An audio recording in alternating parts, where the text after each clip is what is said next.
Ako na lang tubagon mga higala kay murag gihilasan manggid ko niini. Sige basa ni ilahang mga comment nga mga protestante nangawat og Biblia sa Katoliko. Wala daw Bible ang protestante mga higala. Wa gid din tawo ni hibang kaagat. If I were you, Brad, enroll og bibliology study about the Bible. Ang history sa Bible, kinsa ang nagsulat sa Bible, kanos ang gisulat, diing dapita gisulat, ngano nga gisulat. O imong may bawon ng tanan mga higala sa bibliology. Hilas bitaw kaayo nang magsige ka og kana bitaw interpret sa nakasulat sa Biblia o magsige po kag ligar sa claim sa simbahan Katoliko sa mga Katoliko nga ang Biblia iya simbahan Katoliko nya pagkahuman nag-eskwela man ka og kasaysayan sa Biblia pero man na po magkadiaan ng imong pundok nga imuhang gitawag og gipasakupan so nagpasabot na kanang imuhang tawag ining natun-an dili na gikan sa mga factual evidence o kini mga informations nga diin katuuhan sa hinungdan nga nagpabilin pa man ka ng bot-bot o kanang inyong damgo.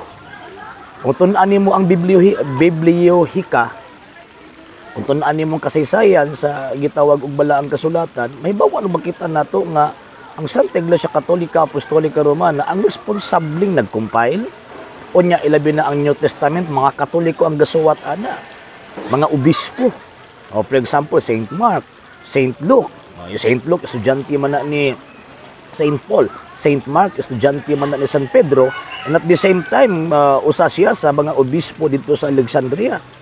Wala ko tawag ini nga masayop. So kung tinuod yun nga nagtuon ka, mahitungod sa kasaysayan sa balaang kasulatan, dapat sana naka sa simbahan Katoliko.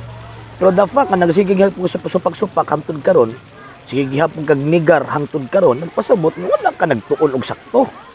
Wala hilas kayo paminawon ng magsigi og nigar, magsigi og kana bitaw supak sa mga kamatuoran nga gitudlo sa kasaysayan ug sa balaang kasulatan, nya moingon pagyud nga magtuon og bibliology. Nya pagkahuman siya pud ay punto wa pud nagtuon.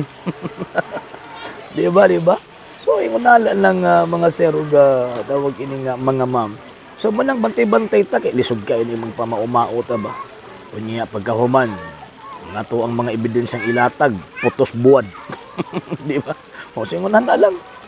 Sa hindi pa po nakapag-follow sa mga pages po natin, i-follow nyo po yung mga pages po natin. RJ Horolanciano II, TV Apolia Punto Argumento page, Kuya Apologies TV page, and RJ's Vlog 2022.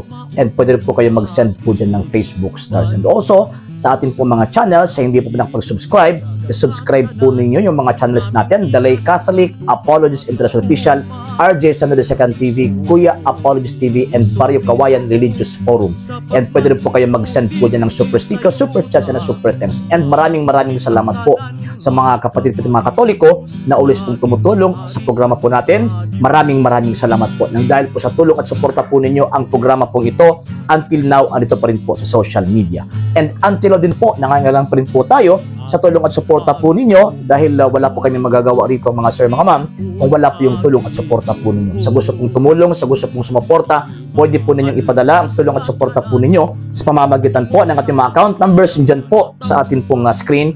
And pwede nyo po kaming i-message sa ating pong page kung via remittance po yung papadala po ninyo. Maraming salamat po in advance.